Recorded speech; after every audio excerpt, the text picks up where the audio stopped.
Assalamualaikum warahmatullahi wabarakatuh. Innal hamdalillah nahmaduhu wa nasta'inuhu wa nastaghfiruh wa na'udzu billahi min shururi anfusina wa min sayyiati a'malina. Man yahdihillahu fala mudilla lahu wa man yudlil fala hadiya lahu. أشهد أن لا إله إلا الله وحده لا شريك له وأشهد أن محمدا عبده ورسوله. قال الله تعالى في القرآن الكريم: أعوذ بالله من الشيطان الرجيم. يا أيها الذين آمنوا اتقوا الله حق تقاته ولا تموتن إلا وأنتم مسلمون. يا أيها الناس اتقوا ربكم الذي خلقكم من نفس واحدة وخلق منها زوجها وبث منهما رجالا كثيرا ونساء واتقوا الله الذي تساءلون به والأرحام إن الله كان عليكم رقيبا. يا أيها الذين آمنوا اتقوا الله وقولوا قولا سديدا يصلح لكم أعمالكم ويغفر لكم ذنوبكم ومن يطع الله ورسوله فقد فاز فوزا عظيما. فإن أصدق الحديث كتاب الله وخير الهدي هدي محمد صلى الله عليه وسلم وشر الأمور محدثاتها فإن كل محدثة بدعة وكل بدعة ضلالة وكل ضلالة في النار. أما بعد. Jamaah sekalian rahimakumullah, alhamdulillah, segala puji dan syukur marilah kita haturkan kepada Allah subhanahu wa ta'ala. Kemudian salawat serta salam semoga selalu tercurahkan kepada junjungan besar Nabi kita Muhammad sallallahu alaihi wasallam, juga beserta para sahabatnya, keluarganya, dan segenap kaum muslimin yang selalu istiqamah berpegang teguh dengan Islam sampai hari kiamat kelak. Jamaah sekalian rahimakumullah, melanjutkan pembahasan kita pada kitab Syarah Al-Usul Al-Thalathah karangan Syekh Muhammad bin Shalih Al-Utsaimin rahimahullahu ta'ala. Dan masih pada pembahasan Al-Martabatul Tsaniyah, martabat atau derajat atau tingkatan yang kedua di antara 3 tingkatan agama Islam yang kita akan pelajari. Perhatikan perkataan beliau rahimahullah ta'ala dalam matannya halaman 137. Al-martabatul tsaniyah al-iman wa huwa bid'un wa sab'una syu'bah fa'a'laha qawlu la ilaha illallah wa adnaha imatatul adha 'anit tariq wal haya'u syu'batun minal iman. Tingkatan yang kedua di antara 3 tingkatan agama Islam: Muslim, Mukmin, Muhsin. Islam sudah kita bahas. Sekarang kita bahas apa itu al-iman. Wa huwa bid'un wa sab'una syu'bah. Apa itu iman? Kita akan bahas hari ini. Dengan rukun-rukunnya kita akan faham. Dan kalau misalnya kita disebutkan kepada kita akan satu kata akidah, maka itu identik dengan pembahasan rukun iman. Kita akan bahas insyaallah pada kesempatan pagi menjelang siang hari ini. Mungkin rukun Islam yang pertama, itu pun mungkin bagian yang pertama di antara 4 hal yang kita akan pelajari tentang Allah subhanahu wa ta'ala. Wa huwa bid'un wa sab'una syu'bah. Iman itu berjumlah lebih dari 70 cabang. 73 cabang lebih. Bid'un itu satu kata dalam bahasa Arab yang menunjukkan jumlah antara 3 sampai 10. Fa'alaha qawlu la ilaha illallah. Yang tertinggi adalah perkataan la ilaha illallah. Kalimat tauhid. Ini di antara dalil bahwasanya iman itu dilafalkan, iman itu diucapkan. Karena kita bahas yang namanya iman, tasdiqun bil qalbi wa nutqun bil lisani wa amalun bil arkan. Iman itu adalah pembenaran dalam hati. Nah, ini akan kita bahas nanti pada rukun iman. Itu semuanya adalah keyakinan dalam hati. Wa nutqun bil lisani, dan diucapkan atau pengucapan dengan lisan. Dan yang tertinggi perkataan la ilaha illallah. Kalimat yang sangat berat, kalimat tauhid, yang jika ditimbang maka ia lebih berat daripada 7 lapis langit, 7 lapis bumi, dan semua penghuninya. Nabi Muhammad SAW bersabda dalam sebuah hadis yang dikeluarkan oleh Imam Ibn Hibban dan juga Imam Al-Hakim. Kata Nabi Muhammad SAW, qala Musa, ya Rabbi, allimni syai'an adhkuruka wa ad'uka bihi. Qala qul ya Musa la ilaha illallah. Qala Musa, ya Rabbi, kullu ibadika yaquluna hadha. Qala Allah azza wa jalla, ya Musa, law anna as-samawati as-sab'a wa 'amiruhunna ghairi wal ardina as-sab'a fi kiffatin wa la ilaha illallah fi kiffatin malat bihinna la ilaha illallah. Wahai Tuhanku, kata Musa alaihi salam, ajarilah aku sesuatu yang dengannya aku berdoa kepadamu, yang dengannya aku mengingatmu. Allah Subhanahu wa taala berfirman, katakanlah wahai Musa, la ilaha illallah. Tiada Tuhan yang berhak diibadahi selain Allah Subhanahu wa taala. Nabi Musa berkata, wahai Tuhanku, semua hambamu mengatakan ini. Kata para ulama, di antaranya Syekh Al-Fauzan hafizallahu taala, Nabi Musa ingin Allah Subhanahu wa taala ajarkan beliau satu zikir yang khusus, yang spesial, bukan yang dikatakan oleh semua orang.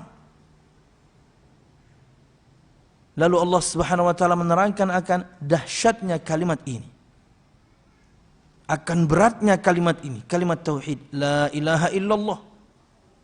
Allah Subhanahu wa taala berfirman, wahai Musa, jika 7 lapis langit dan 7 lapis bumi dan semua penghuninya diletakkan di salah satu cawan timbangan, dan la ilaha illallah di cawan timbangan yang lainnya, niscaya akan lebih berat, niscaya akan condong kepada la ilaha illallah.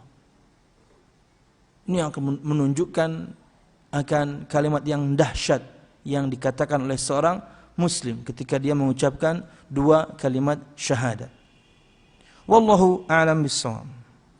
Masih rekap, wa adnaha imatatul adza 'anit tariq. Dan yang paling rendah adalah menyingkirkan gangguan dari jalan. Bisa duri, bisa sampah, bisa macam-macam. Dan ini di antara dalil bahwasanya iman itu harus dipraktekkan. Jika Anda beriman, maka beramallah. Ketika Anda beramal, itu bukti iman Anda. Wal haya'u syu'batun minal iman, dan malu adalah sebagian daripada iman. Wallahu a'lam bishawab. Ini yang kita sebutkan pada pertemuan yang lalu berkaitan dengan al-martabatus tsaniyah atau tingkatan yang kedua di antara 3 tingkatan agama Islam, yaitu al-islamu wal imanu wal ihsan. Berikut bahasan yang baru. Kata beliau rahimahullah taala, wa arkanuhu sittatun an tu'mina billahi wa malaikatihi wa kutubihi wa rusulihi wal yawmil akhir wa tu'mina bil qadari khairihi wa syarrih. Masih halaman 137 jamaah. Dan rukunnya ada 6. Beriman kepada Allah dan beriman kepada malaikat-malaikatnya, beriman kepada kitab-kitabnya, beriman kepada rasulnya, dan beriman kepada hari akhir, kemudian beriman terhadap qadar yang baik maupun yang buruk. Jamaah sekalian rahimakumullah, perhatikan halaman 140, rukun iman. Kata beliau rahimahullah taala, Syekh Muhammad bin Shalih Al-Utsaimin, al-imanu billah yatadammanu arba'ata umur. Beriman kepada Allah Subhanahu wa taala mengandung 4 unsur. Artinya 4 unsur ini minimal yang harus kita fahami ketika kita mengatakan saya beriman kepada Allah Subhanahu wa taala. Al-awwal al-imanu biwujudillah, wa qad dalla ala wujudihi ta'ala al-fitratu wal-aqlu wasyar'u wal-hissu. Amma dalalatul fitrah ala wujudihi fa inna kulla makhluqin qad futira ala al-imani bi khaliqihi min ghairi sabqi tafkirin aw ta'lim, wa la yansarifu an muqtada hadhihi al-fitrah illa man tara'a ala qalbihi ma yusrifuhu anha. Liqauli Nabi sallallahu alaihi wasallam, ma min mauludin illa yuladu ala al-fitrah fa abawahu yuhawwijanihi aw yunassiranihi aw yumajjisanihi. Perhatikan halaman 140, rukun iman. Yang pertama, an tu'mina billah, beriman kepada Allah. Iman kepada Allah mengandung 4 unsur. Yang pertama, al-imanu biwujudillah, beriman akan adanya Allah Subhanahu wa ta'ala. Dan mengimani adanya Allah Subhanahu wa ta'ala ini bisa dibuktikan dengan beberapa dalil. Ada 4 dalil yang kita akan bahas hari ini. Dalil fitrah, dalil akal, dalil syara' atau syariat, firman dan sabda, dan juga dalil indra atau dalil indrawi. A, dalil fitrah. Adapun dalil fitrah, setiap manusia mempunyai fitrah mengimani adanya Tuhan. Mengimani adanya Tuhan yang menciptakan dirinya tanpa harus didahului dengan berfikir dan mempelajari sebelumnya. Ini fitrah manusia. Dia akan mengimani bahwasanya dia memiliki Tuhan yang menciptakan dia. Dan semua kita telah bersaksi kepada Allah Subhanahu wa taala akan bahwasanya Allah Subhanahu wa taala pencipta kita. Ketika Allah Subhanahu wa taala berfirman, alastu birabbikum, kepada semua janin, bukankah aku Tuhan kalian? Kemudian mereka menjawab, iya. Artinya fitrah manusia, seseorang itu terlahir Dia mengimani adanya Tuhan yang menciptakan dia. Tanpa harus banyak berpikir, tanpa banyak harus belajar. Semua kita tahu kita tercipta. Semua kita tahu kita memiliki pencipta, yaitu Allah Subhanahu wa ta'ala. Fitrah ini tidak akan berubah, melainkan ada pengaruh lain yang mengubah hatinya. Makanya, orang kalau misalnya sebelum dia baligh, meninggal, terlepas dari perdebatan para ulama, maka fitrahnya dia fitrah Islam, Muslim dia. Kenapa? Karena belum dirubah. Sebelum ulun menyebutkan hadis ini, jamaah sekalian rahimakumullah, dalam sebuah firman Allah Subhanahu wa taala, lebih tepatnya hadis qudsi. Hadis ini hadis nomor 24 di Arba'in Nawawi. Kata Allah Subhanahu wa taala, "Ya ibadi, kullukum dhalun illa man hadaituh, fastahduni ahdikum."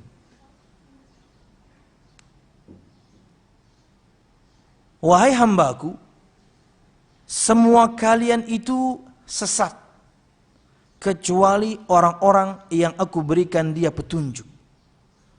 Maka mintalah petunjuk kepadaku, niscaya aku akan berikan. Secara zahir, hadis tersebut bertentangan dengan hadis berikut. Perhatikan. Fitrah ini tidak akan berubah, melainkan ada pengaruh lain yang mengubah hatinya. Artinya orang terlahir dengan mengimani Allah Subhanahu wa taala, mengimani keberadaan Allah Subhanahu wa taala, mengimani dia ada penciptanya, yaitu Allah Subhanahu wa taala. Nah, fitrah seperti ini tidak akan berubah kecuali ada unsur eksternal yang merubahnya. Perhatikan sabda Nabi Muhammad sallallahu alaihi wasallam, "Ma min mauludin illa yuladu 'alal fitrah, fa abawahu yuhawwijanihi aw yunassiranihi aw yumajjisanihi." Setiap anak lahir atau setiap anak terlahir dalam keadaan fitrah, suci, mengimani akan bahwasanya dia memiliki Tuhan penciptanya. Semua yang terlahir. Fa abawahu yuhawwijanihi aw yunassiranihi aw yumajjisanihi. Kedua orang tuanya lah yang menjadikan mereka Yahudi, Nasrani, atau Majusi. Inilah faktor eksternal yang ulun sebutkan tadi. Sebelum dirubah oleh kedua orang tuanya, Muslim dia.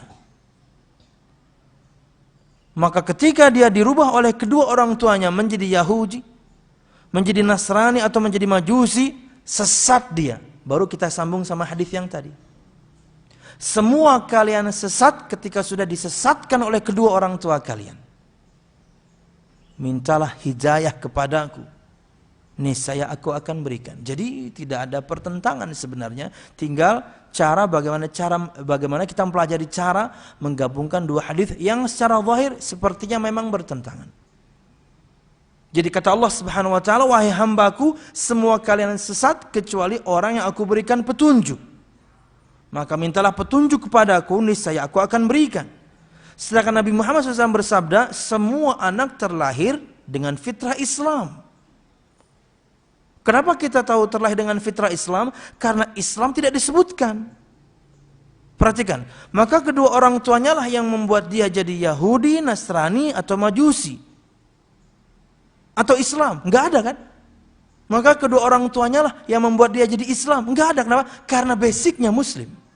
Faham ibu? Ya. Kenapa tidak disebutkan? Maka kedua orang tuanya lah yang menjadikan mereka Yahudi, Nasrani, atau Majusi. Tidak ada disebutkan kedua orang tuanya lah yang menjadikan dia Muslim atau Islam. Karena basicnya Islam. Maka ketika sudah dirubah oleh kedua orang tua inilah kemudian hadis ini berbicara. Artinya kalian sesat ketika sudah dirubah. Maka mintalah hidayah kepadaku, mintalah petunjuk kepadaku, kata Allah Subhanahu wa taala, niscaya aku akan berikan. Ini dalil fitrah, bahwasanya seseorang terlahir meyakini dia memiliki Tuhan yang menciptakan dia, Allah Subhanahu wa taala. Yang kedua atau B, wa amma dalalatul aqli ala wujudillah fali'anna hadhil makhluqat sabiquha wa lahiquha la budda laha min khaliqin awjadaha idh la yumkin an tujada nafsuha binafsiha la yumkin an tujida nafsuha binafsiha wa la yumkin an tujada sudfa an tujada. Dalil yang kedua, di antara dalil-dalil yang menunjukkan akan adanya Allah Subhanahu wa taala, yaitu dalil akal. Dalil akal. Akal itu di sini, namanya otak. Akal itu adanya di hati, bendanya itu jantung. Adapun dalil akal, seluruh makhluk yang terdahulu, sekarang, dan yang akan datang, pasti ada yang menciptakannya. Tidak mungkin ada dengan sendirinya, atau terwujud karena kebetulan. Ini dalil akal. Bahwasanya siapapun orang pasti tahu orang-orang yang terdahulu, sekarang dan akan datang, itu tidak mungkin menciptakan dirinya sendiri.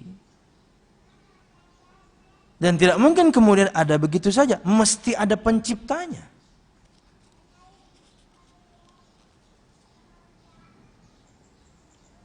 Jangankan kita berbicara dunia dan si isinya ya.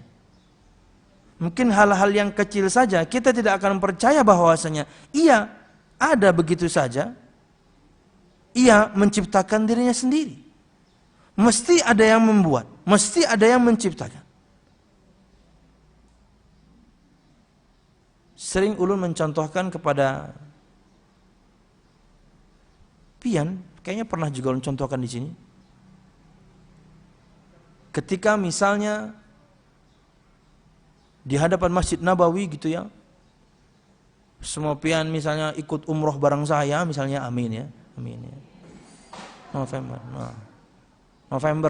28 November. Men kada sempat Januari plus Turki. Men kada sempat pulang Maret plus Spanyol. Kada sempat pulang kena November plus Palestina. Ayo catat pertama. Misalnya. Amin. Mudahan laki pian khilaf lah. Kita tolakan di ngeja. Nah, mantap. Amin. Ikhlas benar pinanya aminnya bulah. Begitu sampai Masjid Nabawi, ulun katakan kepada semua pian, Bu, ini, ulun mencontohkan, apa yang sauti? Bu, ini Masjid Nabawi ini, asal ibu tahu aja ya, masjid ini ada begitu saja, Bu. Atau misalnya ulun katakan, masjid ini menciptakan dirinya sendiri, Bu. Asal pian tahu aja nih. Itu yang langsung ada di benak pian semuanya. Pian salah umpat travel. Pian salah ikut guide. Pian salah ikut ustad. Bah, salaham kita umpat travel nih ya. Kenapa? Karena nggak masuk akal pian. Akal sini ya, tapi paling enak memang nunjuknya ke kepala ya. Nggak masuk akal pian. Bagaimana masjid semegah itu ada begitu saja, atau kemudian dia menciptakan dirinya sendiri. Suatu saat kala itu datang bebatuan, pasir, kemudian semen, ngudek sendiri, bikin. Nggak masuk. Ini kita baru berbicara Masjid Nabawi. Bagaimana kemudian dengan bumi dan isinya, langit dan para penghuninya, dengan semua tatanan yang rapi dan indah ini, kecuali kita merusaknya. Nggak masuk. Mesti ada yang menciptakan. Mesti ada yang menciptakannya, menatanya dengan rapi. Tuhan, Allah Subhanahu wa ta'ala. Ulun ulang perhatikan. Adapun dalil akal, seluruh makhluk yang terdahulu, yang sekarang dan akan datang, tidak mungkin ada dengan sendirinya. Menciptakan dirinya sendiri. Bagaimana menciptakan diri sendiri? Orang tadinya sebelumnya nggak ada. Nih, misalnya nih. Gelas ini, Bu, gelas ini menciptakan dirinya sendiri. Tadi nggak ada. Begitu ulun duduk, dia membuat dirinya sendiri, kemudian keluar air dari bawah. Nggak masuk. Atau begitu ulun duduk, ting, ada begitu saja, Bu, gelas sama air-airnya. Jar Bu Tini, maka unda tadi yang menyapakan dia. Nah, ayo, nggak masuk. Tidak mungkin ada dengan sendirinya atau terwujud karena kebetulan. Tidak ada sudfah. Semuanya ada penciptanya, ada yang ngatur, Allah Subhanahu wa ta'ala. Kan gitu ya, teori Big Bang kan gitu ya. Dulu disebutkan di sekian juta tahun yang lalu ada ledakan yang sangat besar. Setelah itu kemudian terciptalah semua makhluk. Planet-planet, semua galaksi, semua makhluk, manusia. Gimana bisa masuk dari sebuah ledakan? Wallahu a'lam bishawab. Tidaklah mungkin ia terwujud dengan sendiri. Sebab sesuatu tidak mungkin menciptakan dirinya sendiri karena sebelumnya dia tidak berwujud. Lalu bagaimana mungkin dia menjadi pencipta? Ini akal kita yang berbicara. Tidak mungkin sesuatu itu ada dengan sendirinya karena dia tidak mungkin menciptakan dirinya sendiri. Karena sebelumnya nggak ada. Loh, kok tiba-tiba menjadi ada? Enggak. Sebelumnya saja dia tidak ada. Bagaimana dia bisa menjadi pencipta? Kan sebelumnya nggak ada. Kok dia bisa jadi pencipta? Dan juga makhluk tersebut tidak muncul begitu saja secara kebetulan. Karena segala sesuatu yang wujud pasti ada yang mewujudkan. Segala sesuatu yang ada mesti ada yang mengadakan. Yang menciptakan. Allah Subhanahu wa ta'ala. Dan tidak mungkin sesuatu yang teratur dan rapi, tertib sesuai dengan sesuai antara sebab dan akibat. Dan keterkaitan yang kuat di alam semesta antara satu bagian dengan bagian yang lain muncul begitu saja. Rapinya tatanan dunia ini. Manusia dengan semuanya, binatang dengan semuanya, tumbuh-tumbuhan tertata rapi. Daratannya, lautnya, dengan semua makhluk yang ada di dalamnya masing-masing. Tidak mungkin segala sesuatu yang rapi seperti ini kemudian ada begitu saja atau menciptakan dirinya sendiri kecuali ada yang mengaturnya. Al-Mudabbir huwallah. Ini akal yang berbicara. Artinya terkadang memang kita menggunakan dalil akli, dalil secara akal. Walaupun tentunya sebelumnya kita sebutkan firman dan sabda.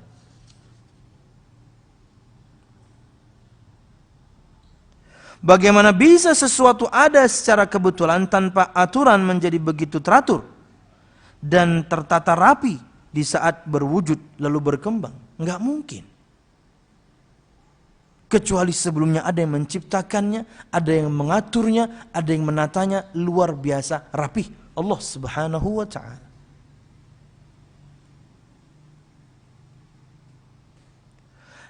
Kemudian kata Syekh,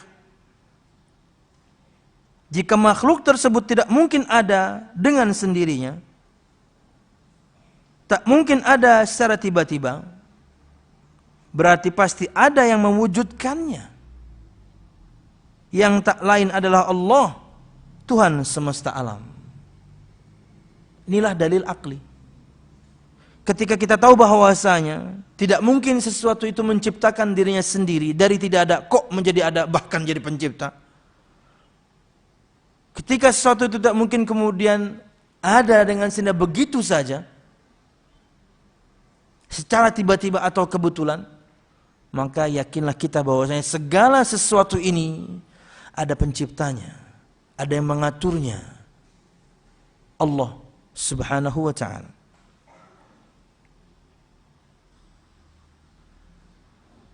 Jamaah sekalian rahimakumullah. Wa qad dzakara Allah Ta'ala hadha ad-dalil al-aqli wal burhan al-qat'i fi surah At-Tur. Haitsu qala am khuliqu min ghairi syai'in am humul khaliqun. Yani annahum lam yakhluqu min ghairi khaliq lam yukhlaqu min ghairi khaliqin. Wala humul ladzina khalaqu anfusahum. Fata'ayyana ay yakuna khaliqahum huwa Allah tabaraka wa ta'ala.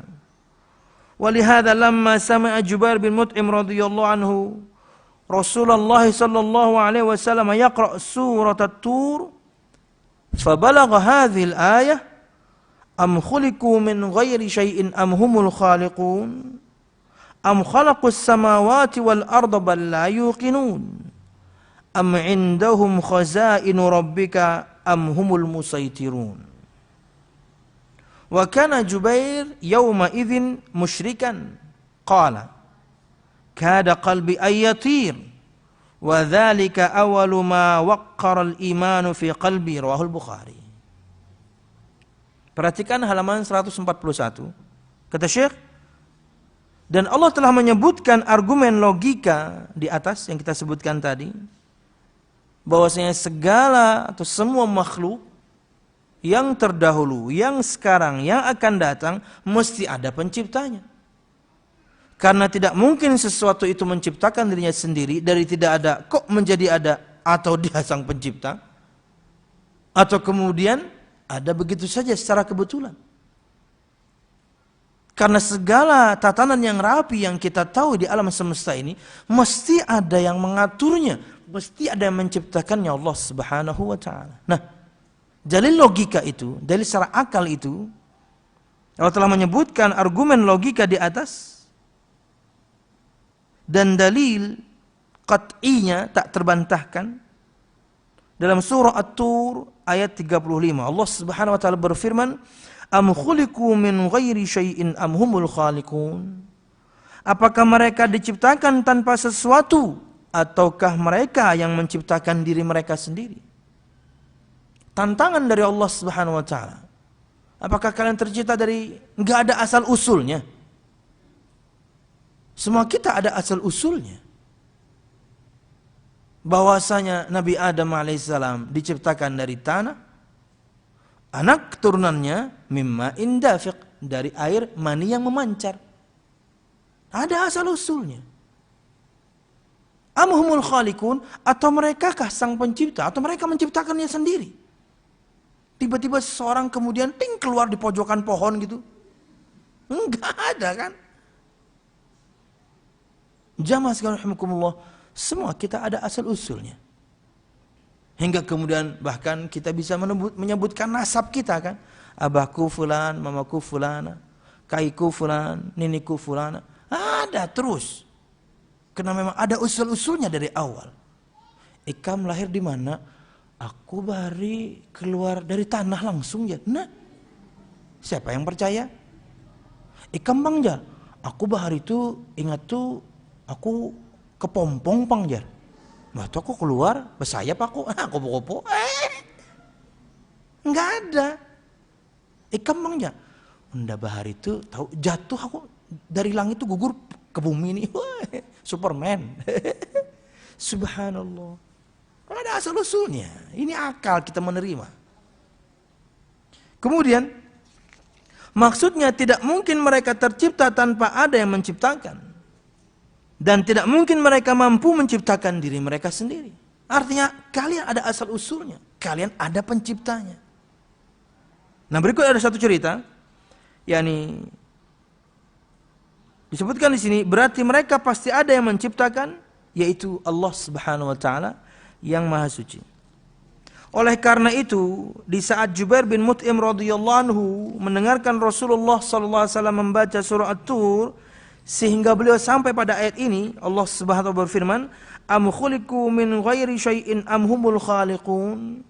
am khalaqus samawati wal arda bal la yuqinun am indahum khazainu rabbika am humul musaitirun. Yang artinya, apakah mereka diciptakan tanpa sesuatu pun atau mereka yang menciptakan diri mereka sendiri? Pertanyaan yang membuat seseorang sadar. Apakah kalian diciptakan dari tidak ada asal usulnya? Ada asal usulnya kalian. Atau kalian menciptakan diri kalian sendiri? Pertanyaan ingkari. Pertanyaan pengingkaran dari Allah. Allah tahu Anda nggak bisa jawab. Allah tahu kita nggak bakal bisa jawab. Karena Allah yang menciptakan kita.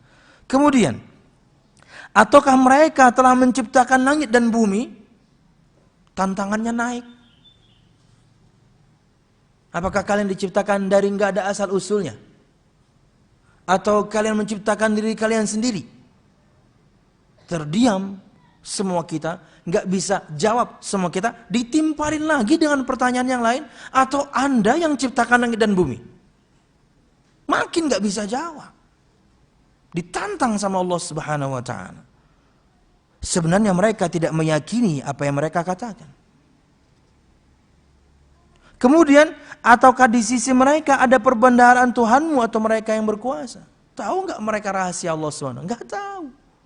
Makanya disebutkan, di saat itu Jubair bin Mut'im masih musyrik. Ketika mendengarkan Nabi Muhammad SAW membaca ayat ini, dia masih musyrik. Ia berkata, hampir-hampir hati saya melayang, dan itulah awal pertama, dan itu ada awal tertanamnya keimanan dalam hati saya. Kenapa? Karena akal dia menjawab. Ketika mendengarkan Nabi Muhammad membaca itu, akal dia menjawab, iya ya, kita ini ada asal usulnya, kita ini ada yang menciptakan. Enggak mungkin saya ada begitu saja, atau saya menciptakan diri saya sendiri, atau bahkan saya bisa menciptakan langit dan bumi. Enggak.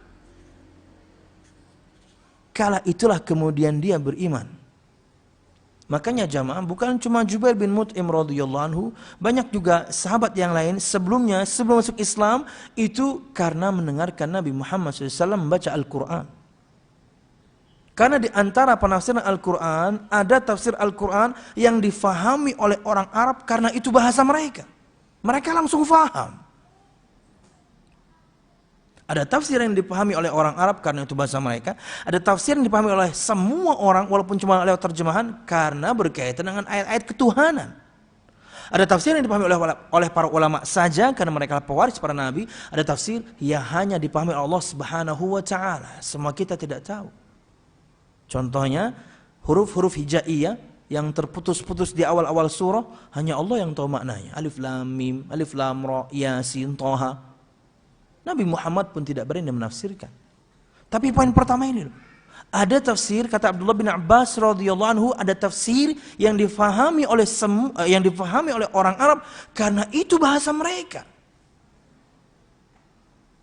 Makanya banyak di kalangan para sahabat dulu mereka masuk Islam karena mendengarkan Nabi Muhammad membaca Al-Quran. Mereka faham maknanya. Mereka tahu maksudnya karena itu bahasa mereka. Wallahu a'lam bishawab.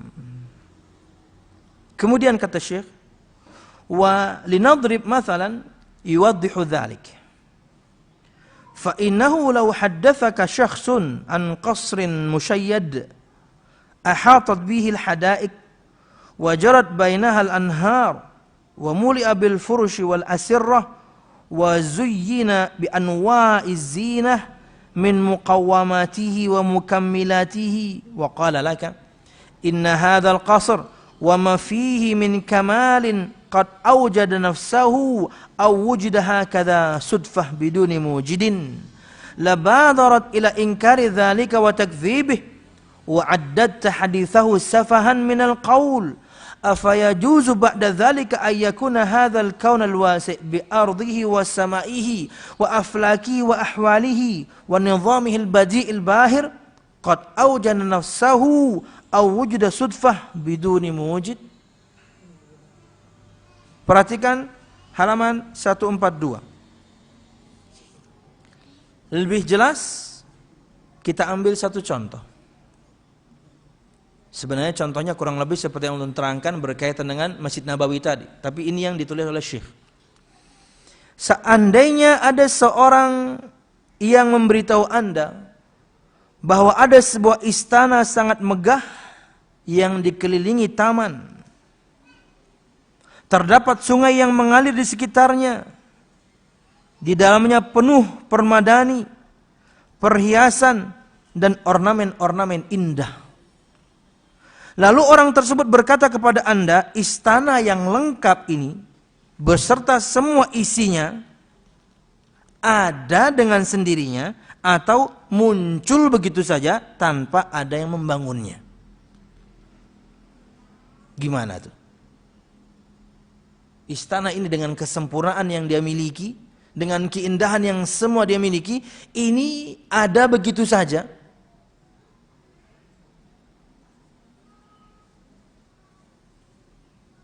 Menciptakan dirinya sendiri. Tanpa ada yang membangunnya. Maka semua benak kita akan berpikir, nggak mungkin dong. Perhatikan perkataan beliau. Kata beliau, maka Anda pasti segera mengingkari dan tidak mempercayai cerita tersebut, dan Anda menganggap ucapannya sebagai suatu ketololan. Bahlul. Semua kita akan menolak. Bagaimana istana yang sangat megah dengan semua keindahan dan kelengkapan yang dia miliki, kok ada begitu saja? Tanpa ada yang menciptakan, tanpa ada yang membangun. Langsung nolak.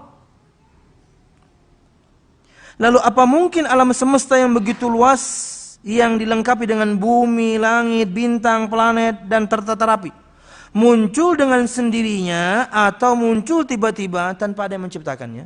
Enggak mungkin. Ini dalil akal. Megahnya ciptaan Allah Subhanahu wa taala, rapinya ciptaan Allah Subhanahu wa taala, ini menunjukkan ada yang menciptakannya, ada yang mengaturnya, ada yang mengurusnya. Allah Subhanahu wa taala. Wallahu a'lam bissawab.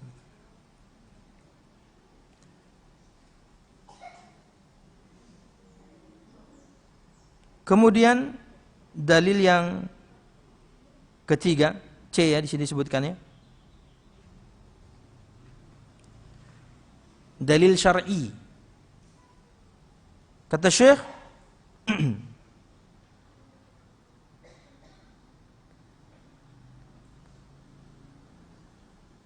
perhatikan halaman 142.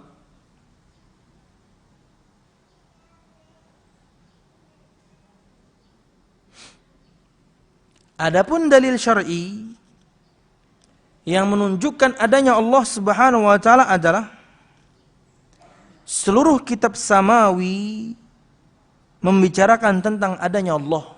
Seluruh kitab samawi. Kalau kita katakan bahwasanya definisi seorang rasul itu adalah orang yang diberikan kepadanya syariat yang baru, maka semua rasul yang berjumlah 315 orang menyampaikan hal yang sama. Adapun dalil syar'i, dalil secara syariat dalam bahasan kita firman Allah dan sabda Nabi Muhammad sallallahu alaihi wasallam. Adapun dalil syar'i yang menunjukkan adanya Allah Subhanahu wa taala adalah seluruh kitab samawi yang turun dari langit masuknya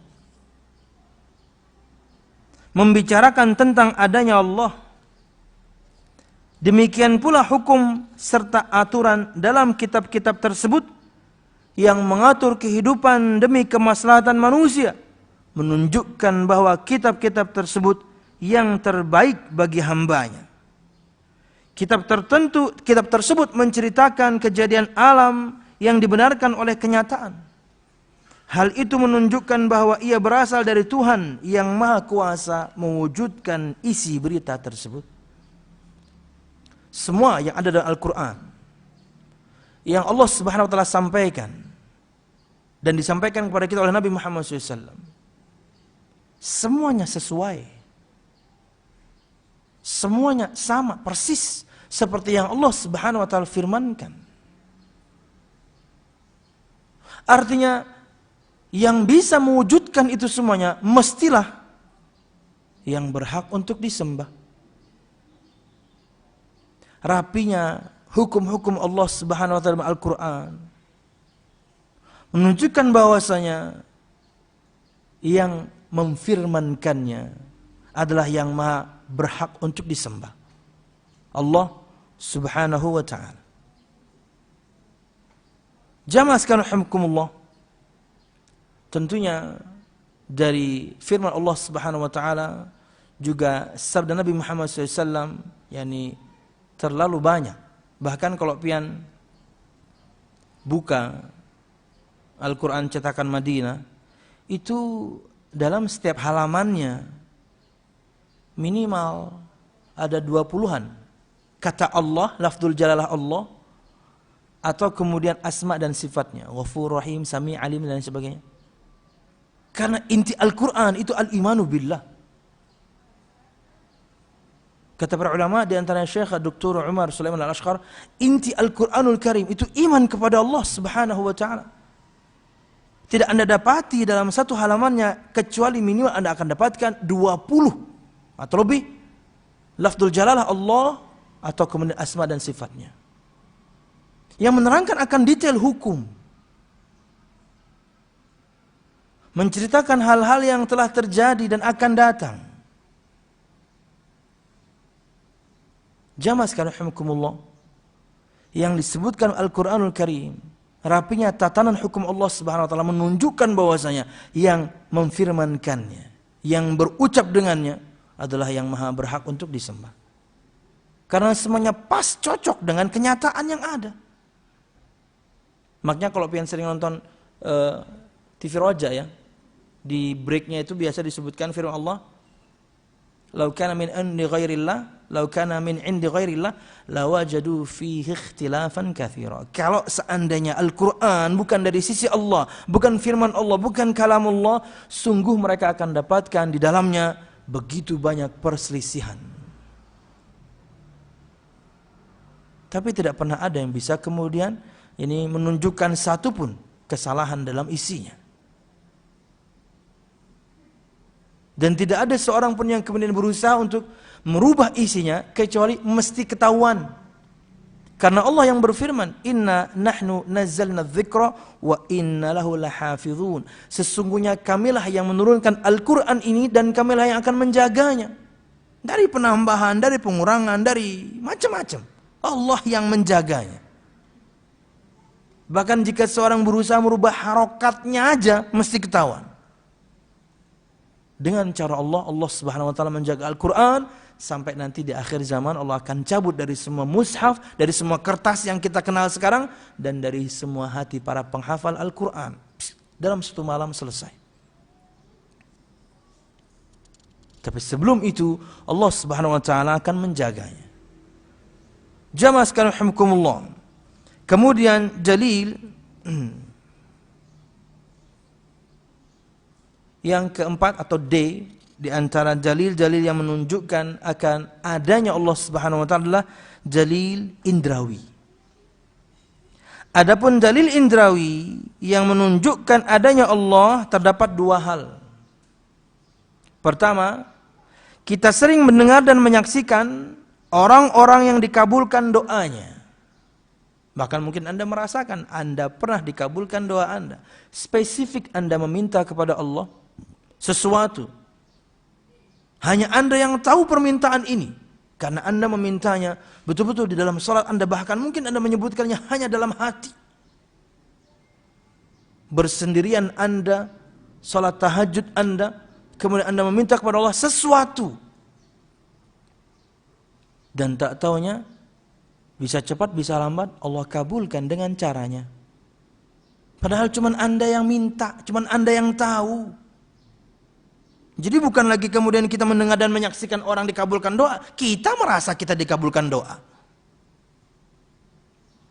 Nah ini di antara dalil indrawi adanya Allah Subhanahu wa taala, doa yang terjawab. Perhatikan. Kita sering mendengar dan menyaksikan orang-orang yang dikabulkan doanya.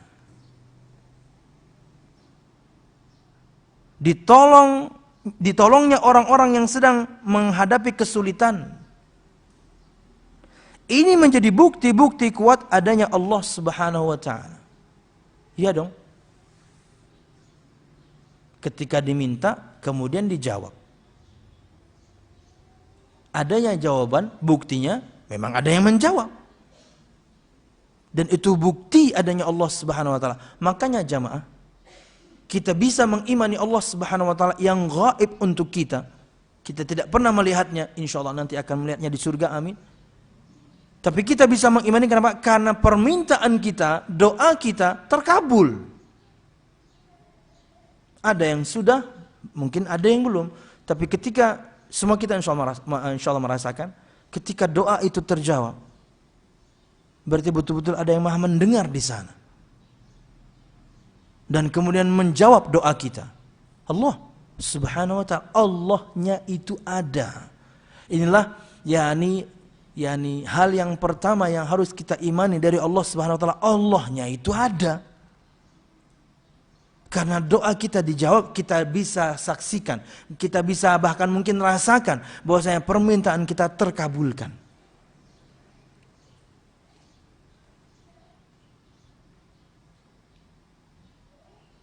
Ulun dulu ya, waktu awal-awal banyak iklan gitu ya tentang salah satu mobil gitu ya. Saya nggak enak nyebut Agia ya. Salah satu mobil itu ya. Saya itu berharap sekali. Dalam doa saya sebutin merek sama tipenya. Walaupun jangan diikutin, nggak benar ya. Harusnya minta itu yang global. Ya Allah, berikan saya alat transportasi karena memang sudah kebutuhan mungkin. Ya minta aja dengan bahasa kita. Anak sudah banyak, udah gede-gede, sepeda motor nggak muat gitu ya. Umum saja mintanya. Tapi waktu itu saya spesifik. Mereknya sama tipenya saya sebutin. Dapat. Walaupun kemudian dengan caranya.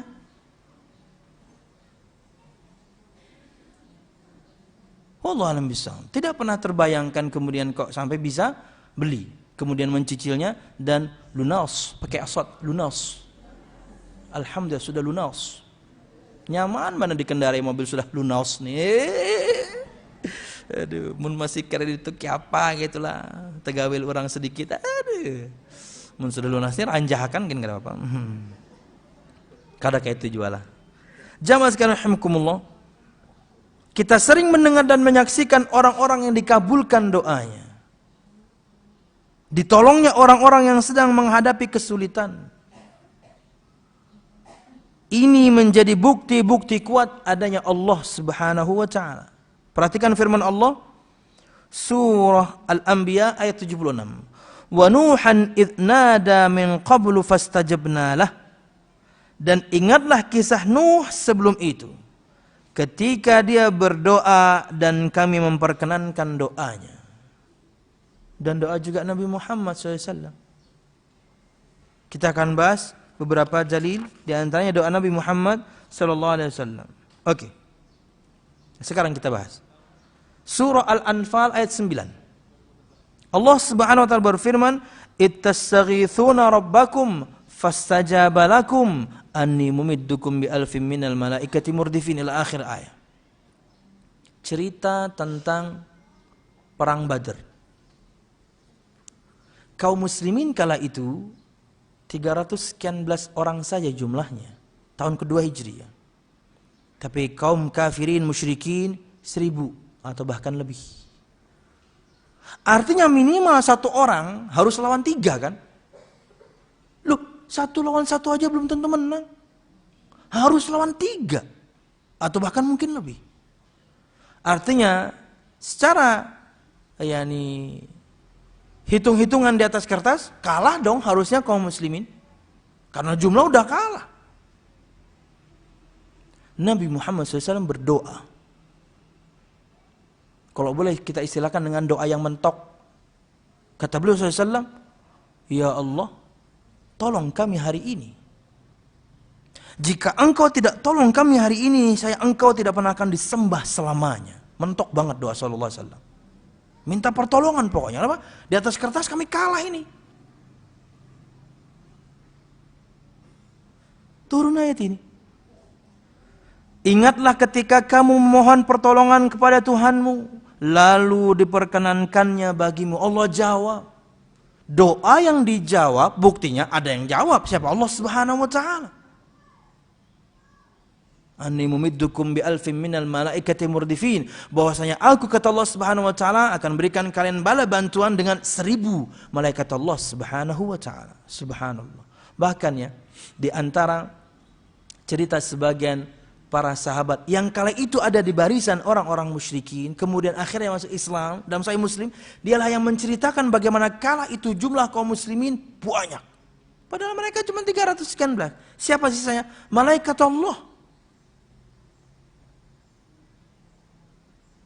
Subhanallah, bahkan disebutkan di hadis yang lain, riwayat Imam Muslim juga, bagaimana seseorang ketika mengejar seorang kafir yang lari, sudah mulai lelah dia mengejar karena orang ini lari jauh dan kita berbicara padang pasir. Tak taunya dia mendengarkan suara tapak kuda di atas kepalanya dan kemudian suara cemeti.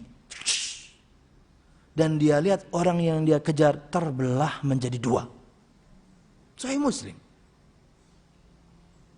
Ya, malaikat Allah Subhanahu wa taala yang membantu kaum muslimin.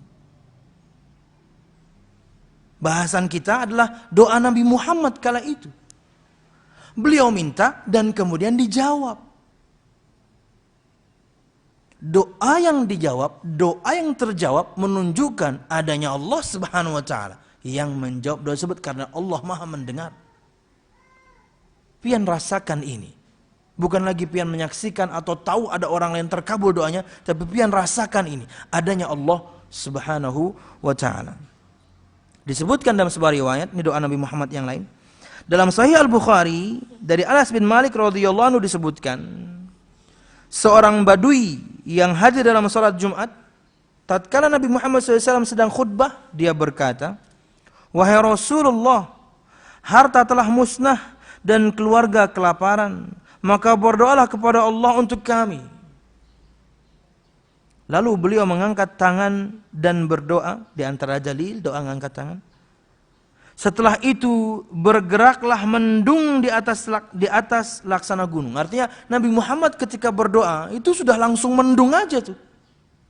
Karena kan disebutkan di sini, yakni harta telah musnah, keluarga kelaparan. Mereka pengen bercocok tanam karena ini panas terus nih.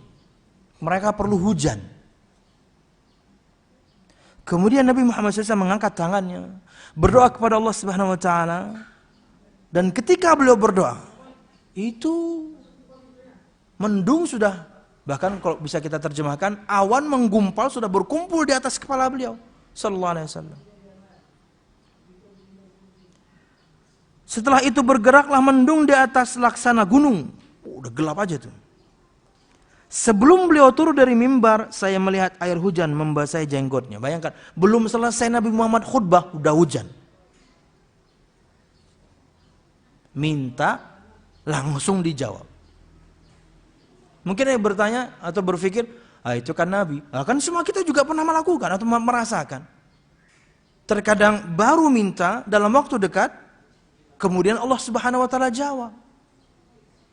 Ulun sepertinya pernah bercerita deh ke pian. Ulun pernah mengalami ini. Dulu habis lulus di Tengaran Al-Irsyad, karena nilai nggak bagus-bagus amat, makanya saya prakteknya ditendang jauh ke Lombok. Ke Lombok. Karena kalau nilainya bagus ngajar di pesantren, ini nggak bagus, tendang ke Lombok. Sana ngajar. Nah, kala itu tempat ulun ngajar, dari ulun kan di Mataram. Di Mataram ngajar diniyah itu siang. Paginya ngajar SD jauh, mungkin kalau ukuran sekarang ya dari Banjarmasin Martapura lah, lumayan lah, 1 jaman.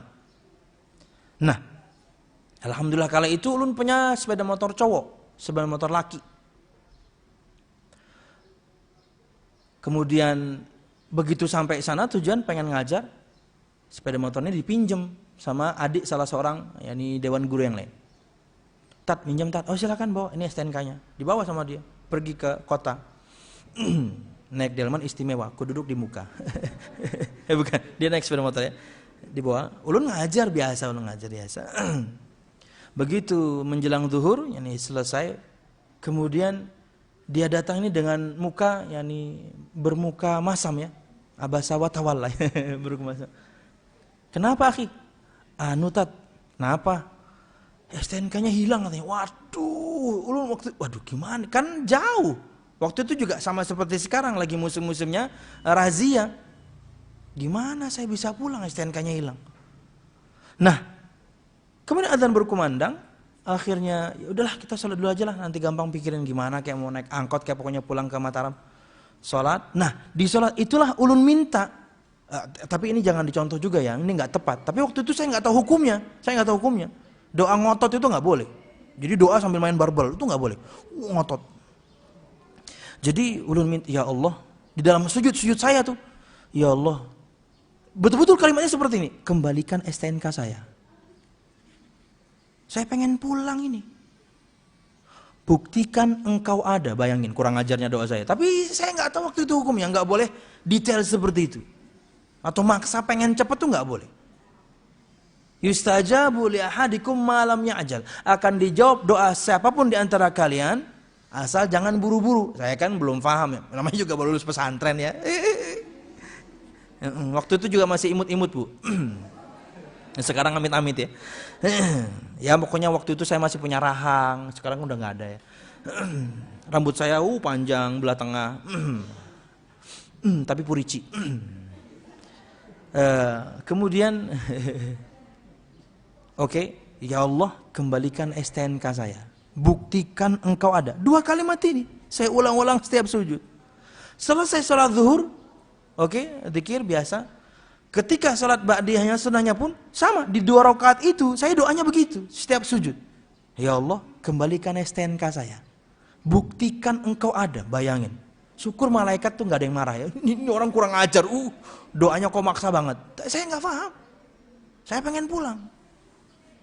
Begitu selesai sholat, selesai salam, ada laki-laki yang menghampiri.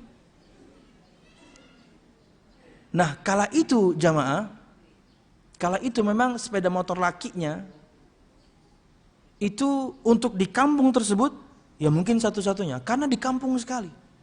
Jadi memang ada faedahnya kala itu. Jadi kalau pian bayangkan misalnya orang zaman pakai sepeda motor Beat misalnya pakai Beat gitu ya. Orang ma'rufnya pakai sepeda motor Beat, ulun tuh naik Ninja. Artinya sangat berbeda.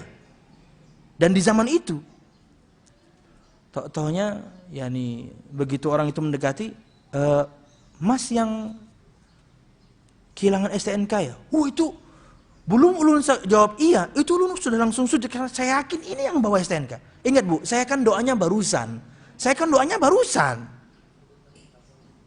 Mas yang hilang STNK ya? Lu langsung sujud? Iya Mas. Mas dapat ya? Saya gituin saja.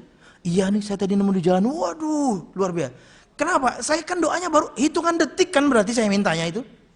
Walaupun nggak boleh, jangan diikutin ya. Subhanallah. Akhirnya kemudian dia kayak pengen minta imbalan. Mas, nanti kapan-kapan minjam motornya. Boleh Mas, boleh. Jadi saya tanya, gimana Mas bisa tahu saya ada di sini? Saya tadi ini nemu di jalan, kok di kita nih ketemu di jalan Ayaninya tuh nah. Tapi saya kan masuk ke dalam lagi, agak ke Turki, Istanbul. Jadi begitu dapat, dia nanya orang sekitar, kan di kampung ya, ini yang punya motor ini siapa nih? Karena nggak umum orang punya motor itu, motor laki gede. Yang punya motor ini siapa? Ini yang punya cuma satu nih, guru SD di dalam sana tuh, cuman dia yang pakai motornya. Jadi dari itu saya tahu artinya, makanya saya datang, ketemu. Subhanallah. Jamaah, bahasan kita, artinya ulun pribadi pernah mengalami bagaimana keberadaan Allah Subhanahu wa taala dan pengalaman spiritual pribadi. Baru minta, Allah jawab. Itu bukan menit lagi, kan baru doa sujud, kemudian tahiyat salam, ya 1-2 menit lah, langsung ada yang menghampiri. Wallahu a'lam bishawab. Dan pian insyaallah pernah merasakan hal yang sama, berdoa dan dikabulkan. Doa yang dikabulkan, bukti ada yang mengabulkan Allah Subhanahu wa taala. Wallahu a'lam bishawab. Jadi kata Anas bin Malik, sebelum beliau turun dari mimbar, saya melihat air hujan membasahi jenggotnya. Udah turun hujan, Nabi Muhammad belum selesai khutbah, hujan sudah turun padahal barusan minta. Doa yang dijawab di antara jalil, indrawi, kita rasa, kita lihat adanya Allah Subhanahu wa taala. Wallahu a'lam bishawab. Dan di Jumat berikutnya berdirilah orang Badui tersebut atau yang lainnya lalu berkata, wahai Rasulullah, bangunan hancur, dan harta benda terendam air, maka berdoalah kepada Allah untuk kami. Karena kala itu sejak Jumat itu sampai Jumat berikutnya hujan gak berhenti. Karena doa Nabi Muhammad SAW, hujan terus sampai calap. Akhirnya kemudian ada yang minta lagi, wahai Rasul, tolong doakan biar berhenti. Kemudian yakni maka berdoalah kepada Allah untuk kami, kata orang tadi. Lalu beliau mengangkat tangannya dan berdoa, ya Allah, turunkanlah di sekitar kami dan bukan atas kami. Artinya yakni kata Nabi Muhammad SAW, turunkanlah, dan Nabi Muhammad mengisyaratkan beberapa tempat. Turunkanlah di sekitar kami saja. Jangan kemudian menyeluruh, kemudian non-stop, hingga akhirnya kemudian harta benda yakni terendam atau calap bahasa kita ya. Kata disebutkan di ayatnya, lalu beliau menunjuk ke suatu arah dan hujan pun reda. Tunjuk, stop. Tunjuk, stop. Tunjuk, stop. Sallallahu alaihi wasallam. Jadi baru minta langsung dijawab. Nah ini yakni hal yang pertama di antara dalil indrawi yang menunjukkan adanya Allah Subhanahu wa taala. Yang kedua, ini berkaitan dengan mukjizat. Perhatikan halaman 144 dan ini mungkin bahasan terakhir kita hari ini. Tentang terkabulnya doa masih bisa kita saksikan hingga sekarang. Yakni bagi yang bersungguh-sungguh dalam doanya dan mau memenuhi syarat-syaratnya, mesti Allah Subhanahu wa taala kabulkan. Di antaranya asupan makanan dan minuman yang halal, itu pasti ya. Oke. Yang kedua, jam berapa sudah ini? 10.50. Sudah sejam lebih ya. Dikit lagi ya, 10 menit lagi ya. Iya, untuk pertanyaan juga. Atau yang kedua mau dipending, Bu? Lanjut aja ya, sebentar ya, saya baca cepat ya. Cepat ya. Kedua, tanda-tanda kenabian. Tanda-tanda kenabian seorang utusan yang disebut mukjizat, yang banyak orang mendengar dan menyaksikannya, adalah suatu bukti kuatnya adanya zat yang mengutus mereka, yang tidak lain dialah adalah Allah Subhanahu wa taala. Sebab hal itu adalah kejadian di luar kemampuan manusia. Diadakan Allah untuk menguatkan dan membela para rasulnya dalam menyampaikan risalah. Ya, jamaah, mukjizat itu artinya amrun khariqun lil 'adah. Satu perkara luar biasa. Untuk Nabi dan Rasul namanya mukjizat. Untuk selain Nabi dan Rasul namanya karamah, tapi definisinya kurang lebih sama. Amrun khariqun lil 'adah, satu perkara yang luar biasa. Artinya tidak biasa ini dihadirkan oleh seorang manusia. Laut terbelah, bulan terbelah, yang mati hidup. Ya kan? Di antara mukjizat Nabi Musa membelah lautan menjadi 12 jalan yang kering. Dan air di kanan kirinya tinggi bagaikan gunung. Ini apa? Luar biasa. Bukan kemampuan manusia untuk menghadirkan itu. Di zamannya orang-orang menyaksikan itu. Mereka menyaksikan, mereka merasakan. Nabi Isa alaihissalam menghidupkan orang mati berdasarkan izin Allah. Sudah mati, hidup lagi. Keluar dari kubur. Ini perkara luar biasa. Bukan kemampuan manusia melakukan hal yang demikian. Nabi Muhammad membelah bulan. Belah betul-betul terbelah di antara dua bukit yang jauh. Disaksikan di belahan bumi, di seluruh belahan bumi karena bulan. Karena orang-orang yang safar dan datang ke tempat Nabi Muhammad kala itu, dan mereka yang mengatakan bahwasanya di malam tertentu kami melihat bumi terbelah. Dan ingat jamaah, ada satu perbedaan memang antara mukjizat dan karamah. Mukjizat itu ada unsur tantangannya. Entah itu dari nabinya yang nantang. Kalau saya bisa begini begitu, apakah kalian mau beriman? Nabinya nantang. Atau umatnya yang nantang. Jika kamu betul nabi dan rasul, bisa nggak kamu begini begitu? Untuk melakukan sesuatu yang mustahil. Nah, ini bedanya.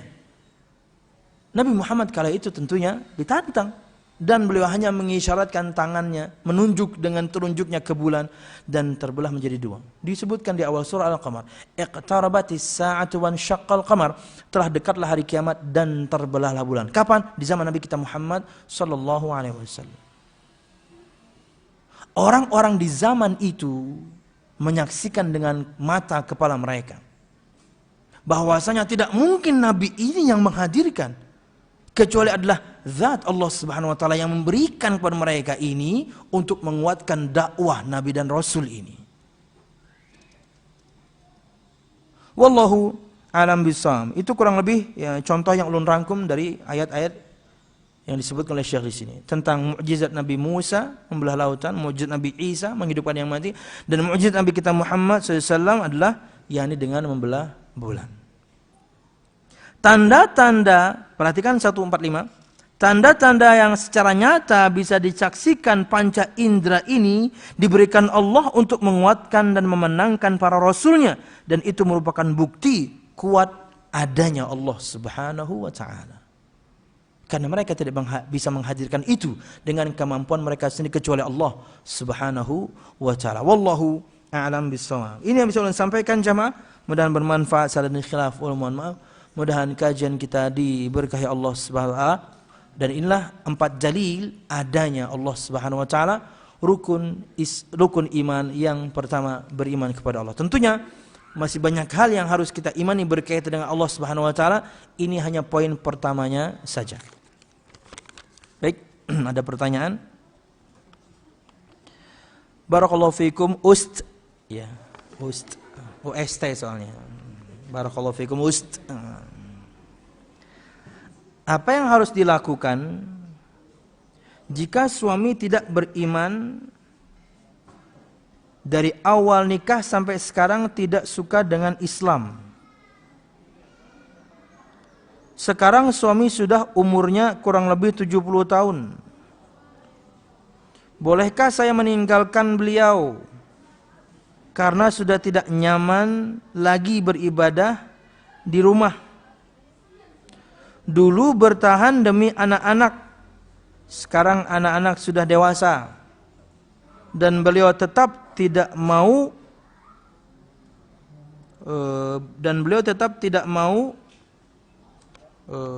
apa ini ya? Tidak mau tentang Islam, apa ini ya?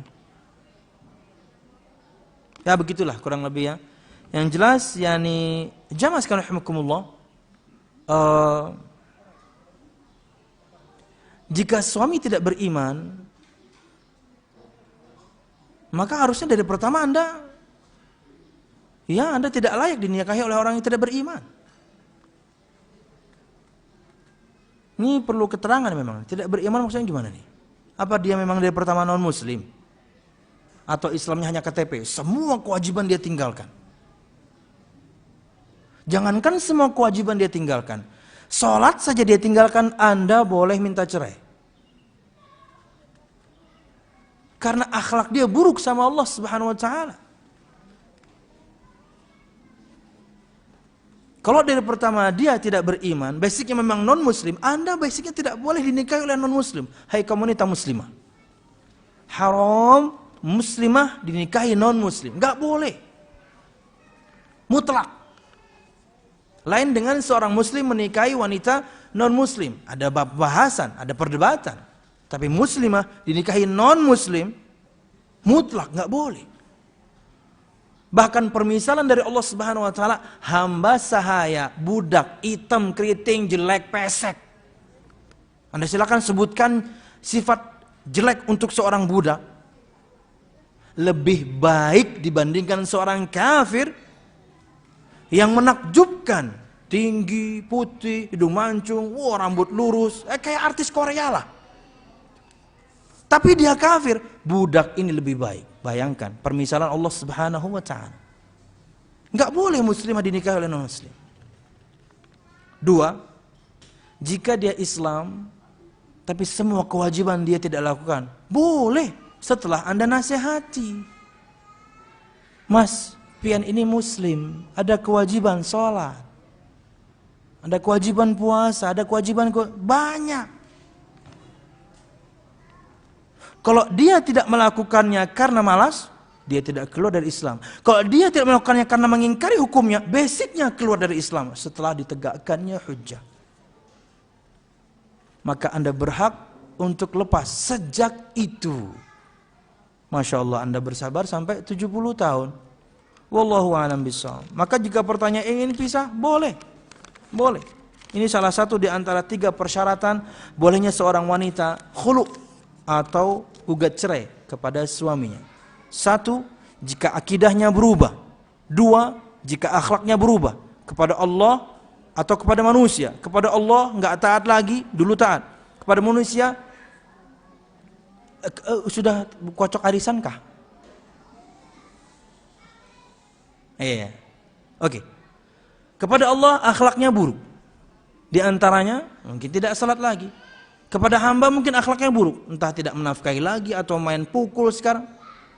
Persyaratan 2. Yang ketiga, yakni fisiknya berubah. Dalam artian mungkin wajahnya rusak, kemudian dia menjadi cacat. Bukan berubah dulu kurus sekarang gendut. Wah, jangan. Wallahu a'lam bishawab. Masya Allah ya, kita akan baca cerpen ya. Assalamualaikum warahmatullahi wabarakatuh. Waalaikumsalam warahmatullahi wabarakatuh. Ustadz, ini adalah pertanyaan titipan teman. Oh, siap. Beliau ingin meminta nasihat dengan Ustadz. Jazakallahu khairan. Barakallahu fiikum. Fiikum barakallahu. Apa nasihat untuk beliau yang berani melawan orang tua? Beliau sadar bahwa apa yang selama ini beliau lakukan salah. Tapi kadang beliau kalah dengan hawa nafsunya. Siap. Kadang ada sesuatu perasaan yang mengatakan SPP orang tuamu dulu juga begini. Apa ya SPP? Hah? Enggak, dia pakai tanda kutip soalnya. Tapi tulisnya SPP nih. Atau seperti ya, orang tuamu dulu juga begini, kamu masih main mulut tidak sampai main tangan kayak orang tuamu itu. Tapi ketika orang tuanya sedih dengan ucapan yang ia lakukan, barulah ia kembali sadar. Nanti di saat orang tuanya pokoknya cerpennya pen sambil berarabah boleh. Nanti di saat orang tuanya melakukan kesalahan lagi, terbesit lagi kata, oh bukan SPP, GPP, enggak apa-apa. Oh, ya Allah, tulisannya ya Allah. Enggak apa-apa, orang tuamu dulu juga begini, kamu masih main mulut tidak seperti main tangan kayak mereka dulu. Oh, paham saya. Enggak apa-apa, orang tuamu aja dari kecil suka mukul. Masa kamu enggak bisa? Oh, maunya pukul balik gitu ya. Nanti setelah itu dia menyesal lagi dan bertobat lagi. Dan setiap permasalahan dengan orang tua seperti itu selalu dia lakukan. Siap. Pertanyaan pertama nih ya, tadi ceritanya. Apakah taubat beliau diterima Ustadz? Dengan berulang-ulang kemudian melakukan lagi. Karena beliau sadar itu salah, tapi kadang tidak sanggup melawan hawa nafsu dari diri beliau. Taubat, kalau berkaitan dengan kezaliman kita kepada seorang makhluk, minta maaf. Di antara syarat taubat itu adalah al-iqla', berhenti. Maksudnya untuk hukum berkaitan dengan hukum Allah, berhenti dari maksiatnya. Jika berkaitan dengan kewajiban yang kita tinggalkan, bentuk taubat sekarang kita lakukan. Jika karena sebuah kemaksiatan yang kita terobos, bentuk taubat sekarang jangan lakukan lagi. Itu berkaitan dengan kita dengan hukum Allah Subhanahu wa taala. Tapi kalau kemudian sekarang ada kezaliman kepada sama anak Adam, sama orangnya minta maaf, apalagi orang tua. Jadi bentuk taubatnya, Anda bertanya diterima atau tidak, Anda dimaafkan atau tidak sama orang tua. Jadi minta maafnya sama orang tua. Berkaitan dengan selalu terulang, kalah dengan hawa nafsu. Nah ini perlu bahasan. Kenapa Anda kok mudah marah? Apalagi yang Anda hadapi adalah orang tua. Seburuk-buruknya orang tua Anda dulu, itu bukan dalil Anda melakukan hal yang sama. Bisa jadi mereka dulu bodoh. Ya, bukan berarti Anda harus melakukan hal yang sama. Walaupun ini berat ya. Apalagi misalnya seorang anak melihat bapaknya mukul ibunya, berat itu. Udah mendapati seorang jamaah, beberapa, bukan satu orang, beberapa. Mereka susah untuk berbakti pada ayahnya. Kenapa? Mereka tahu sejak kecil bagaimana ayahnya memukuli ibunya. Nggak bisa Ustaz. Nggak bisa saya bakti sama bapak. Kenapa akhi? Nggak bisa Ustaz pokoknya. Kenapa? Saya tahu bagaimana buruknya perlakuan beliau kepada mama. Afwan, kalau nggak ada bapak antum, antum nggak ada sekarang. Gimana? Kalau tidak ada orang tua antum dulu, antum nggak ada sekarang. Artinya tetap dia punya satu kebaikan. Ketika Anda tidak bisa berbakti, minimal doakan kebaikan, dia menjadi orang yang berubah. Supaya menjadi orang yang jauh lebih baik. Bukan kemudian mencontoh keburukan yang beliau lakukan dulu. Salah. Wallahu a'lam bishawab. Adakah amalan yang bisa beliau lakukan untuk menambah rasa cinta dan bakti pada beliau? Ingat jasanya. Ingat jasa orang tua. Apalagi misalnya Anda bicarakan di sini mama. Dulu Abdullah bin Umar bin Khattab bertemu dengan seorang tabi'in, gendong emaknya dari Yaman. Gendong, hajian, menggendong. Yaman itu jauh ke Saudi Arabia, Mekah. Karena ibunya sudah tua, dia gendong. Sampai di sana tawaf, dia bertemu dengan Abdullah bin Umar bin Khattab dan dia berkata, "Wahai sahabat Nabi yang mulia, cukupkah perbuatan baikku ini kepada ibuku?" Artinya dia gendong emaknya dari Yaman sampai sini. Bahasa kita, bahasa Banjar, patah pinggang. Artinya ya mau patah pinggang saya, gendong emak saya ini. Cukup nggak perbuatan baik saya ini untuk membalas kebaikan dia selama ini? Kata Abdullah bin Umar bin Khattab, wala talqatin min talqatiha. Satu helaan nafas ibumu dulu ketika melahirkanmu tidak bisa kamu bayar. Satu helaan nafas ketika ngeden mahajan mengeluarkan kita dulu, nggak bisa kita bayar. Gimana kalau dia mahajan atau ngedennya berkali-kali nafas? Nggak ada juga kemudian wanita yang sekali nafas, tarik nafas bu, langsung keluar, nggak ada itu. Mesti berkali-kali dia menghajan. Ayo bu, terus bu, itu parkiran ya.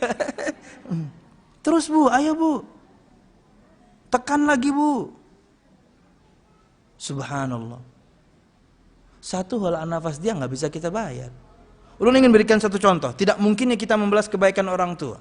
Artinya, Anda bertanya bagaimana amalan apa yang bisa dilakukan untuk menambah rasa cinta dan bakti pada orang tua. Ingat jasanya. Kata Nabi Muhammad SAW, la yajzi waladun walidan illa ayyajdahu mamlukan fayashtarihi fayu'tiqahu.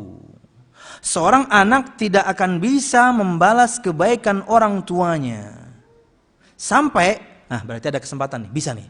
Sampai dia dapati orang tuanya jadi budak, dia beli dan dia bebaskan. Itu baru sama. Tapi contoh ini mustahil terjadi jamaah. Karena jika Anda terlahir dari orang tua yang budak, Anda budak. Bagaimana Anda budak bisa menyelamatkan orang tua juga yang budak? Budak itu bisa menjadi merdeka kalau dia membebaskan dirinya dengan al-mukatabah, nyicil. Kenapa ini mustahil? Terkadang para juragan tidak mau budaknya nyicil dirinya. Bos, saya ingin menjadi orang yang merdeka. Saya ingin mukatabah. Saya ingin nyicil diri saya. Enggak boleh. Kamu budak saya sampai mati. Selesai.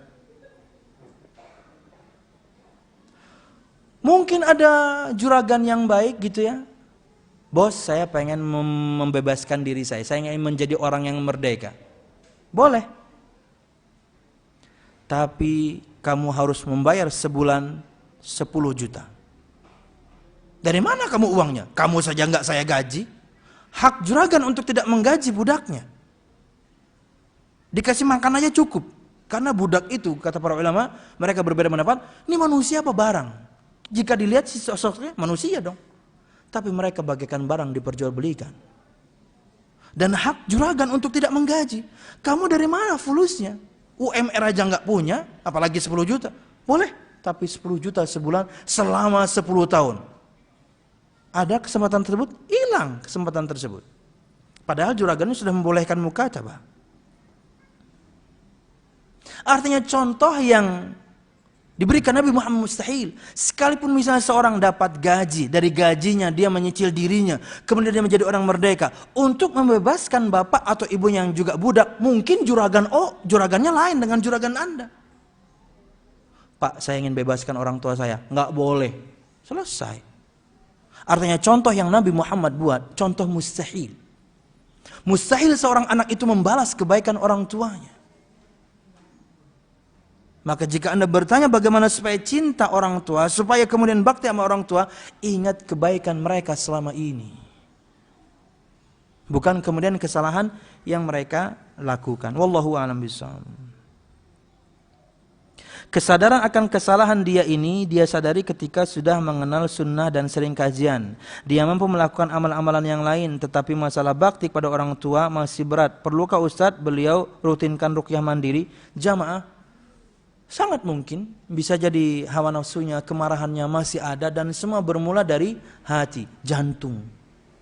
Maka ini pelajaran untuk Anda, dan lu sering menyarankan siapapun di antara kalian untuk tonton video Kupas Tuntas Berobat dengan Al-Quran bersama Syekh Ali At-Tuwaijiri, diterjemahkan oleh Ustaz Ahmad Zainuddin hafizallahu ta'ala.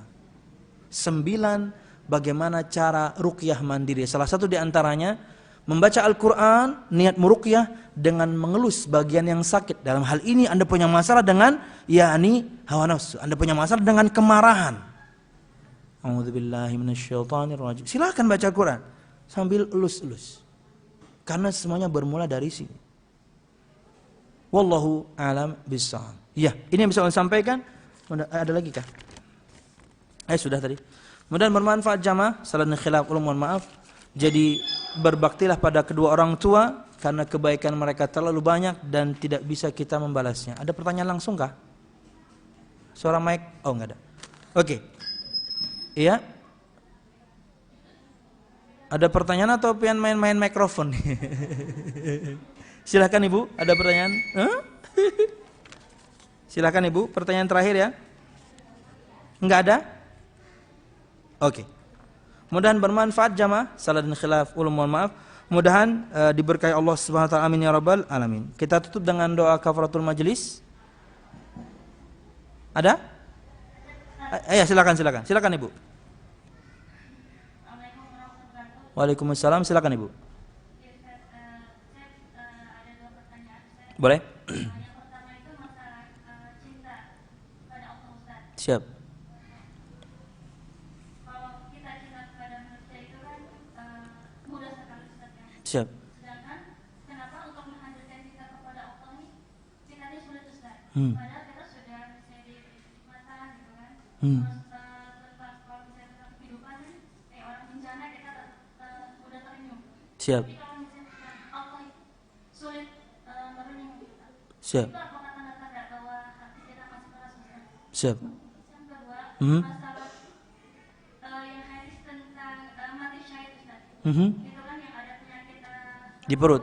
ya, ada yang tenggelam, Ustaz. Ada yang jihad gitu kan. Yang mau saya tanyakan, definisi mati syahid itu apa, Ustaz? Apakah orang yang mati syahid itu sudah Allah jamin, Ustaz, untuk masuk surga? Apa mereka itu tidak ada hisab, Ustaz? Siap. Terus yang kedua, apakah mati syahid ini, Ustaz, berlaku hanya untuk orang-orang Pilihan. pilihan? Kita Siap. kan tahu, Ustaz, Siap. misalnya dalam suatu kecelakaan itu tenggelam kapal tuh semuanya itu kan nggak semuanya orang beriman, Ustaz. Nah, apakah semuanya itu Allah berikan apa namanya syahid, Ustaz? Siap. Jazakallahu khair. Oke. Wafikum wa iyyakum. Yang pertama berkaitan dengan apa tadilah? 3 tadi pertanyaannya. Satu tentang Menghadirkan cinta kepada siap. Berkaitan dengan cinta kepada Allah, maka jawabannya di Ali Imran 31. Allah Subhanahu wa taala berfirman, Qul in kuntum tuhibbunallah fattabi'uni yuhibbukumullahu wa yaghfir lakum dzunubakum wallahu ghafurur rahim. Katakanlah wahai Muhammad, jika kalian cinta kepada Allah, fattabi'uni, maka ikuti aku. Jadi bukti kita cinta kepada Allah, kita ngikuti sunnah Rasulullah SAW. Itu jawabannya. Bukan kemudian layaknya kita cinta kepada sesama hamba. Kita cinta harta, kita cinta istri, kita cinta enggak. Anda taat kepada Allah dan Rasulnya, Anda mengikuti Rasulullah SAW, itu bukti Anda mencintai Allah Subhanahu wa Ta'ala. Perhatikan balasannya. Orang yang mencintai Allah dengan mengikuti sunnah Rasulullah SAW, yuhibbukumullah, niscaya Allah Subhanahu wa Ta'ala akan mencintai kalian. Makanya Imam Ibnu Katsir dalam tafsir menyebutkan, laisa sya'nu an tuhibba wa innama sya'nu an tuhabba. Yang menjadi pokok pembahasan bukan kamu cinta siapa. Karena itu semua kita juga mencintai banyak hal. Pasangan, anak, orang tua, harta, standar lah itu. Itu bukan pokok pembahasan. Tapi yang jadi pokok pembahasan, kamu dicintai siapa? Nah, ini yang penting. Nah, jika kita mengikuti Rasulullah SAW, sunnah Rasulullah SAW, metode beragama Rasulullah SAW, maka Allah mencintai kita. Dan di saat yang sama itu bukti cinta kita kepada Allah Subhanahu wa Ta'ala. Jadi bukti cinta kita kepada Allah, kita taat, menjadi muslim yang taat. Dua, apa tadi Bu? Tentang syahid. Tentang syahid ya. Tentang mati syahid dan bahwasanya syahid adalah pilihan. Jamaah sekalian rahimakumullah, ini perlu bahasan terpisah sebenarnya ya. Akan makna syahid. Yang ulun tahu di antara maknanya adalah bahwasanya orang yang mati syahid itu memiliki keutamaan dibandingkan yang lainnya. Memiliki keutamaan dibandingkan yang lainnya. Walaupun tentunya jadi orang yang meninggal dengan memiliki keutamaan dibandingkan yang lainnya. Tapi tentunya matinya mereka dengan berbagai macam sebab pun berbeda-beda levelnya.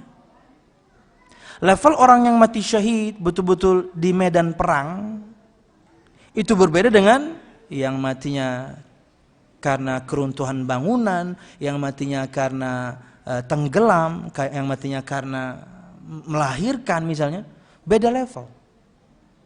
Tapi mereka yang jelas memiliki keutamaan dibandingkan yang lain. Wallahu alam bishawab.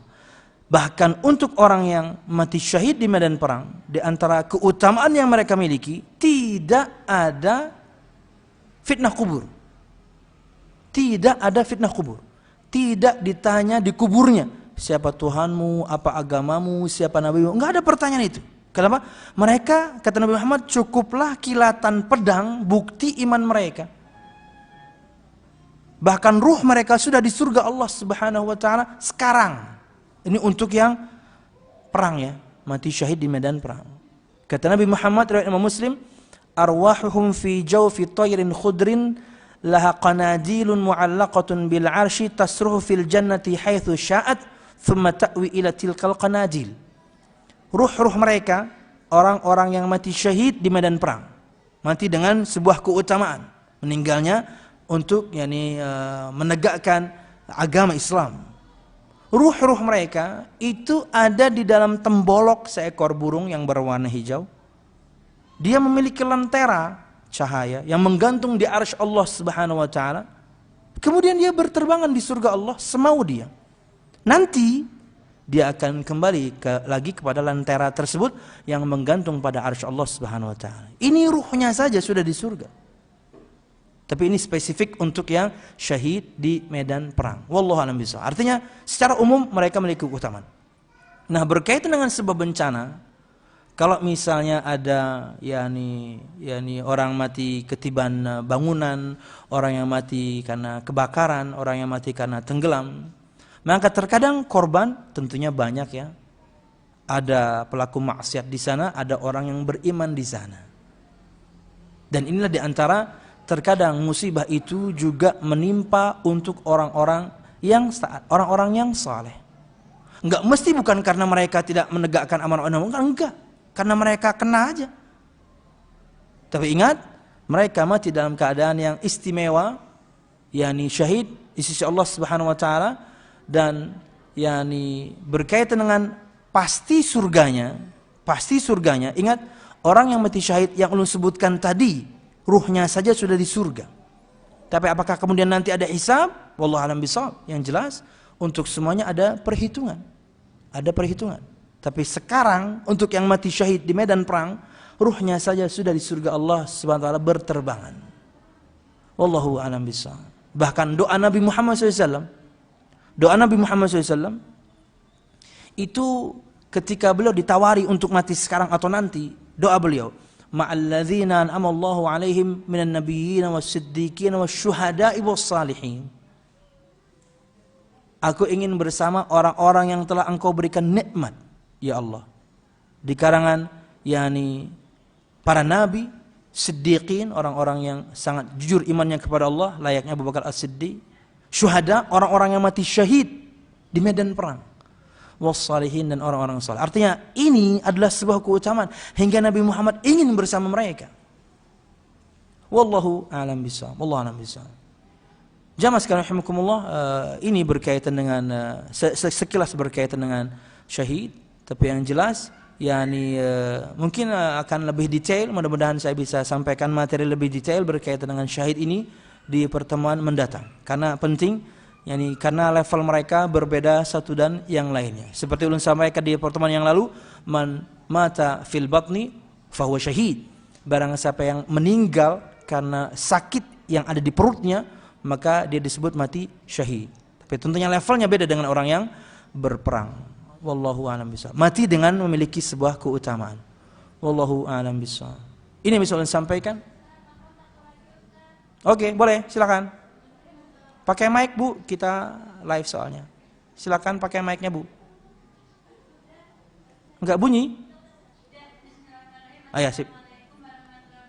Waalaikumsalam.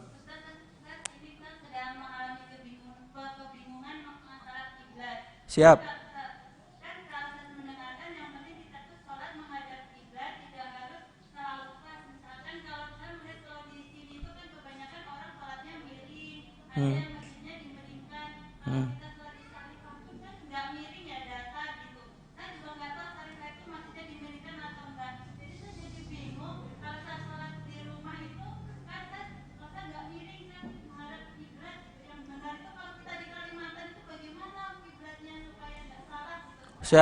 Siap. Jamaah sekalian rahimakumullah, berkaitan dengan perkara kiblat ini, untuk masjid-masjid dan musola-musola, ulun berbaik sangka ya, siapapun yang membangun masjid dan musola di Banjarmasin ini atau di banyak kota, mesti mendatangkan tim ahli lebih dulu sebelum mereka membangun pondasi. Ya, ini yang ulun tahu untuk Masjid Imam Syafi'i. Sebelum semuanya dilakukan, bahkan ada tim dari Departemen Agama khusus didatangkan, tim ahlinya, arah yang tepat menghadap kiblat, yaitu barat daya.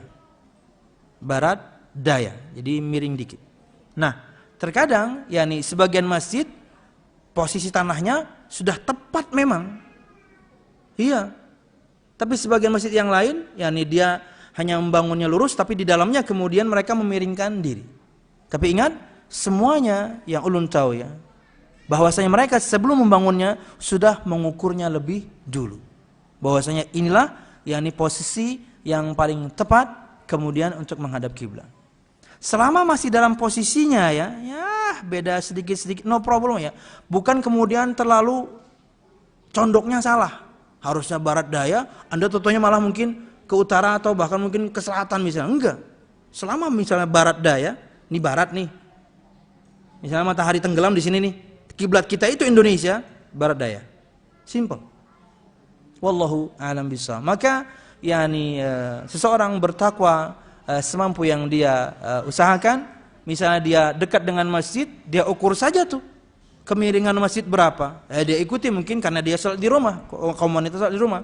Maka ikuti.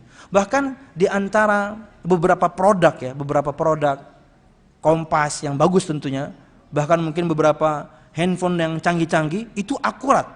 Arah kiblatnya dengan aplikasinya itu akurat.